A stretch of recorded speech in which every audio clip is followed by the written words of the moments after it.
Burger છે. તો શું થયું? બર્ગર અને કેક ગટ્ટુ બનાવે વગર બ્રેક. Food express. ઓર્ડર હોય રાઈટ, કોઈન્સ મળશે ડે અને નાઇટ. લિંક છે ડિસ્ક્રિપ્શનમાં. જલ્દીથી પુન્ટુન કિડ્સ ગેમ ડાઉનલોડ કરો અને ફન શરૂ કરો. Water shortage. મોન્ટીને તેની નવી સાયકલ બહુ જ ગમતી હતી. તે સાયકલને દરરોજ ધોઈને ચમકાવતો હતો અને આજે મોન્ટી ફરી પોતાની સાયકલ ધોવા માટે સોસાયટીના પાર્કમાં આવ્યો. મોન્ટીએ પાર્કમાં રહેલા સોસાયટીના નળમાં પોતાની પાઇપ નાખી અને સાયકલને ઘસીને ધોવા લાગ્યો. આજે તો મારી સાયકલ ધોવાઈ જશે અને મમ્મી વળશે પણ નહીં, કારણ કે આજે તો હું તેને ઘરની બહાર આવીને ધોઈ રહ્યો છું. નળ સતત ખુલ્લો હતો, જેના કારણે પાણી સતત વહેતું પાર્કમાં ફેલાઈ રહ્યું હતું.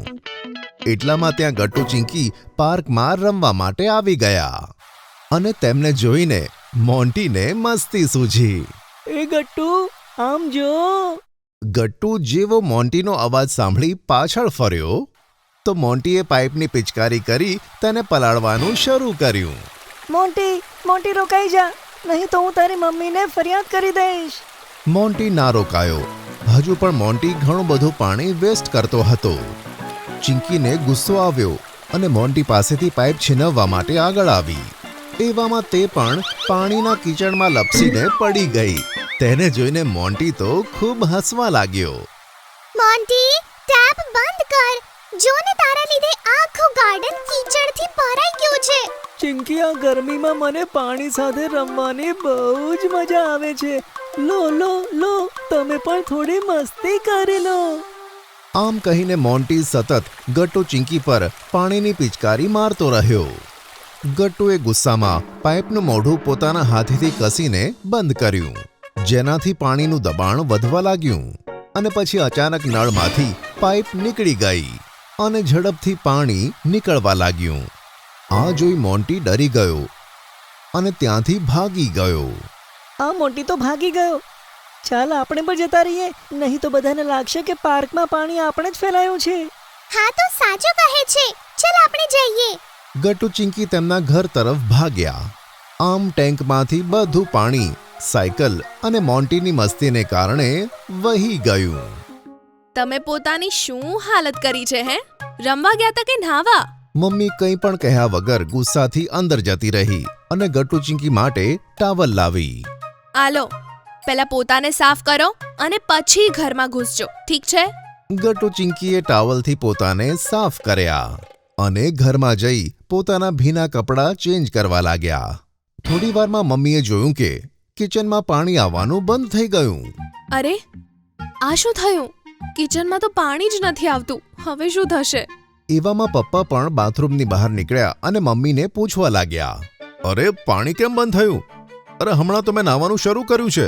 હવે આ સાબુ કઈ રીતે નીકાળું? ગટ્ટુ ચિંકી પપ્પાને સાબુના ફીણમાં લપેટાયેલા જોઈને હસવા લાગ્યા. હસવાનું બંધ કરો બંને. કિચનમાં પણ પાણી નથી આવતું. સોસાયટી ગ્રુપમાં પૂછીને જોઉં, બધાનું પાણી ખતમ છે કે ખાલી આપણું? મમ્મી, ગ્રુપમાં પૂછવાની જરૂર નથી, કારણ કે સોસાયટીનું બધું પાણી ખલાસ થઈ ગયું છે. શું? આ શું કહો છો તમે? હા મમ્મી, ગટ્ટુ સાચું કહે છે. મોન્ટીએ સોસાયટીની મેઇન ટંકીના ટેપથી પોતાની સાયકલ ધોવાના ચક્કરમાં પાણી ખતમ કરી દીધું. અમને પણ તેણે જ પલાળ્યા હતા. અરે, હું શું કરું? થોડું તો પાણી હશે કે નહીં ઘરમાં? હમણાં તો ટાવલથી બોડી સાફ કરી લો. હું આ વિશે સોસાયટી સેક્રેટરીને ફોન કરીને પૂછું છું. આ મોન્ટીની મસ્તી વધતી જ જઈ રહી છે. મમ્મી ફોન લગાવવા જતી રહી અને બાળકોએ પપ્પાને ટાવલ લાવીને આપ્યો. પપ્પા, આજે તો તમે પાણી વગર નાહવાનો રેકોર્ડ બનાવી નાખ્યો. ટોવલ આપો બાળકો, આ કોઈ મજાક નથી. પાણી બંધ થવું બહુ સિરિયસ ટોપિક છે. પપ્પા ટાવલ લઈને બાથરૂમમાં ગયા. આ બાજુ મમ્મીએ સેક્રેટરી અંકલને ફોન લગાવ્યો. હેલો, સેક્રેટરી સાહેબ, શું ખરેખર મેઇન ટાંકીમાં પાણી ખતમ થઈ ગયું છે? હા, કોઈએ સોસાયટીના પાર્કના નળને ખુલ્લો મૂકી દીધો છે, જેના કારણે આખી ટેન્ક ખાલી થઈ ગઈ. હવે શું થશે? પાણી વગર તો જીવન જ રોકાઈ જશે. ગટ્ટુને ઘણી તરસ લાગી હતી. તેણે જઈને જેવું ફિલ્ટરમાંથી પાણી કાઢવાનો પ્રયત્ન કર્યો તો ફિલ્ટરમાંથી પણ અડધો જ ગ્લાસ પાણી નીકળ્યું. ઓ નો, આ અડધા ગ્લાસ પાણીથી તો મારી તરસ નહીં છુપાય. મમ્મી, મારે હજુ પાણી પીવું છે. હવે તો આખા ઘરમાં જરાય પાણી નથી. મેં તમને બંનેને કહ્યું હતું કે ફિલ્ટરમાંથી પાણી ભરીને ફ્રીજમાં મૂકી દો, પણ ના, તમે બંને મારી વાત ના માની અને રમવા જતા રહ્યા. હવે તરસ્યા રહેવું પડશે ને. ગટ્ટુ, મમ્મી જેમ કહે છે તેમ કરી લે, નહીં તો જો તે નારાજ થઈ ગયા તો આપણને નાસ્તો પણ નહીં મળે. ગટ્ટુએ નાસ્તાનું નામ સાંભળી પાણીની જીદ છોડી દીધી. પપ્પા પણ સોસાયટી ગ્રુપમાં સતત પાણીની અપડેટ લેતા હતા. બધા પાણીને કારણે હેરાન છે. લાગે છે સોસાયટીમાં ટેન્કર મંગાવવું પડશે. હા, ટેન્કર આવી જશે તો પ્રોબ્લેમ જ સોલ્વ થઈ જશે. ચલો, જ્યાં સુધી કંઈ નથી થતું ત્યાં સુધી નાસ્તો કરી લઈએ. સારું થયું મેં સવારે ઉઠીને નાસ્તો બનાવી લીધો હતો. હા મમ્મી, પેટમાં ઉંદેડા દોડી રહ્યા છે. આમ કહી ચિંકીએ જલ્દીથી ટેબલ પર રાખેલ સેન્ડવિચનું એક બાઈટ લીધું, પણ થોડી જ વારમાં તેનું મોઢું બળવા લાગ્યું. અરે અરે, શું થયું બેટા? પપ્પા, મેં ભૂલમાંથી મરચું ખાઈ લીધું. ઓહો, પાણી લાવો જલ્દી. પાણી ક્યાંથી લાવવું? ઘરમાં તો એક ટીપું પણ પાણી નથી. મમ્મી, મોઢું બહુ બળી રહ્યું છે. ઊભી રહે બેટા, હું કંઈ કરું છું. મમ્મી જલ્દી કિચનમાં જઈને સાકર લાવે છે અને ચિંકીને ખવડાવે છે, અને થોડી જ વારમાં ચિંકીને બળતરાથી શાંતિ મળે છે. ઓફો, પાણી વગર તો 1 મિનિટ પણ રહેવું મુશ્કેલ છે. ખબર નહીં આખો દિવસ કેમનો કાઢીશું. અરે ચિંતા ના કર, સોસાયટીવાળા બધાએ મળીને એક ટેન્કર મંગાવ્યું છે. હમણાં જ ગ્રુપમાં મેસેજ આવ્યો. અરે વાહ, ક્યારે આવશે ટેન્કર? સાંજે 4 વાગે આવશે. રેડી રહેજો બાળકો. જે ઘરમાં જેટલા મેમ્બર છે ને તે હિસાબથી તેમને પાણી મળશે, એટલે આપણે 4 ડોલ પાણી સ્ટોર કરવાનું છે. પણ ગટ્ટુ ચિંકી કેમના બકેટ ઉપાડશે? ના મમ્મી, અમે અમારા ભાગનું પાણી ટેન્કરમાંથી જાતે ભરીને લાવીશું. યે! અરે આ કોઈ મજાક નથી. આટલું મોટું બકેટ કેમના ઉપાડશો તમે? ડોન્ટ વરી મમ્મી, અમારી પાસે એક આઈડિયા છે. ત્યાં ચિંકી અંદર જઈને 2 મિની બકેટ્સ લઈને આવી અને બોલી કે હું અને ગટ્ટુ અમારા બિગ બકેટને આ મિની બકેટ્સથી ભરીશું, પણ અમે અમારા ભાગનું પાણી જાતે સ્ટોર કરીશું મમ્મી. વાહ બાળકો, ચલો ટેન્કર આવવાની જ છે. ગટ્ટુ, ચિંકી, મમ્મી, પપ્પા બધા પોતપોતાની બકેટ્સ લઈને સોસાયટીના ગાર્ડનમાં પહોંચે છે. ટેન્કર આવતાની સાથે જ સૌથી પહેલા ગટ્ટુ ચિંકીએ પોતાની નાની બકેટ્સ ફૂલ કરી અને બકેટ સાઈડમાં મૂકીને મમ્મી પપ્પાને હેલ્પ કરવા લાગે છે. એવામાં ત્યાં મોન્ટી પણ તેની બકેટ લઈને આવી જાય છે. અરે, આ લાઈન તો બહુ મોટી છે.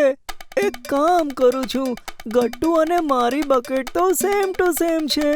હું એને એક્સચેન્જ કરી લઉં. અને આ જ મોકો જોઈને મોન્ટીએ ગટ્ટુની ભરેલી બકેટમાંથી પોતાની બકેટ ભરી લીધી. અરે ચિંકી, આજો, મારી બકેટ ખાલી કેવી રીતે થઈ? એવું તો કેમનું ખાલી થઈ ગયું? તારું બકેટ તૂટેલું હતું કે શું? ના ચિંકી, મેં લાવતા પહેલા ચેક કરી હતી ને. મને લાગે છે આ હરકત મોન્ટીની હશે. તે જ તારું બકેટ લઈને ભાગી ગયો હશે. આ નટખટ મોન્ટી, તેને તો હું નહીં છોડું. છોડ ને ગટ્ટુ, તો તારું બકેટ ફરીથી ભરી લે. આજે ખબર પડી પાણીનું એક એક ટીપું કેટલી મહેનતથી મળે છે. હા ગટ્ટુ, આજે પાણી ભરીને ખબર પડી કે પાણીને વેસ્ટ ના કરવું જોઈએ. મમ્મી પપ્પા બાળકોની આ વાત સાંભળીને ખુશ થઈ ગયા. ચલો, આજે પાણીની અછતે બાળકોને પાણીની વેલ્યુ શીખવાડી દીધી. હા, અને જો ગટ્ટુ કેટલું સમજી વિચારીને પોતાની બકેટમાંથી પાણી વાપરે છે. બધા પોતાની બકેટ લઈને ઘરે જાય છે. ઘરે જઈને પપ્પાએ ગટ્ટુની બકેટમાંથી થોડું પાણી લઈને પોતાના મોઢા પર છાંટે છે અને કહે છે, ઓફો, ઘણી ગરમી છે આજે. એવામાં ગટ્ટુ ગુસ્સામાં કહે છે, પપ્પા, તમે મારું પાણી વેસ્ટ ના કરી શકો.